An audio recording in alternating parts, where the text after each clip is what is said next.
There are many aspects of being a professional. This can be related to patient care, communication with peers or superiors, as well as any office staff, especially in our clinic on campus.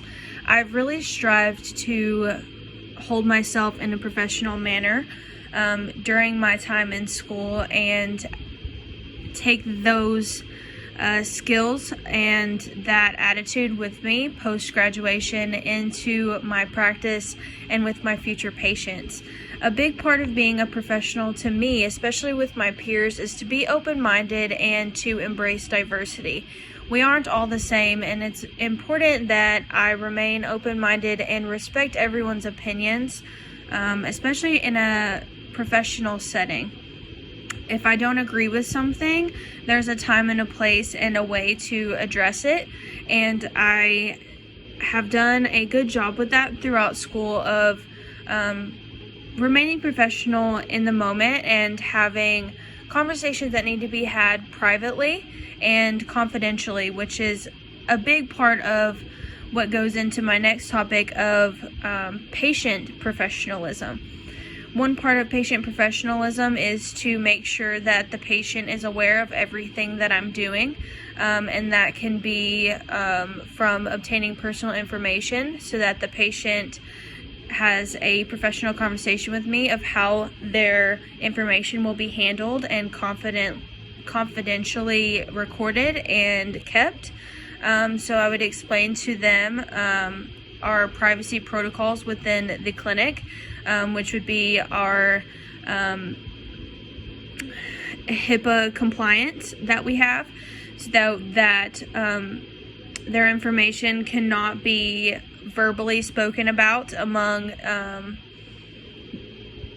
the company of other patients or any personnel that does not have access to that information. It's important that our patients feel that their information is safe, whether it is their healthcare information or their financial information. We have to be professional and have conversations with them to ensure that they know the entire process and are comfortable with how we run our office and our files. A second part of being a professional with a patient is physical touch, and that is to make sure that the patient always knows beforehand the plan.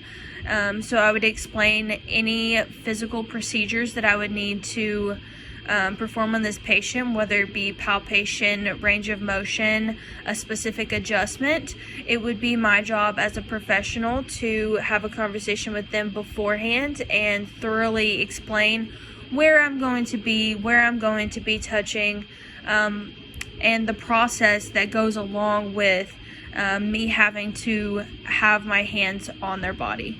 Another part of being a professional, especially after graduation, would be to maintain a strictly professional relationship with all of my patients.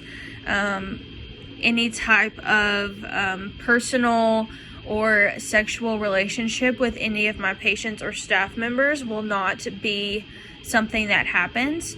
That would be unprofessional and something that I will not do. So that's also a really important point when discussing professionalism within the office. It's always important to not argue with our patients. We have to stand firm as the doctor and the professional in our opinion and what we would like their care plan to be. But we cannot force the patient to do anything or tell them that they are wrong. As far as staff members within the clinic, it's important that I respect their time and their effort that they take to help me and assist me in patient care.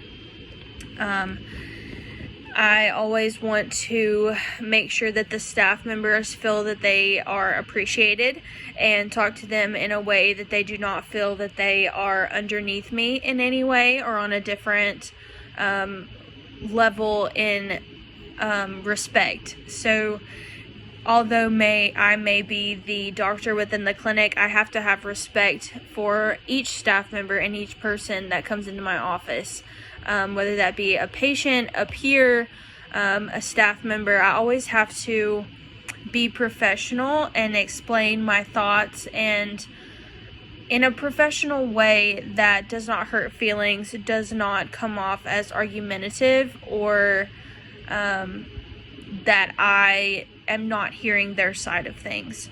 There's many parts to being professional. These are just a few strategies and things that have stuck with me throughout my time in school, and that will come with me afterwards.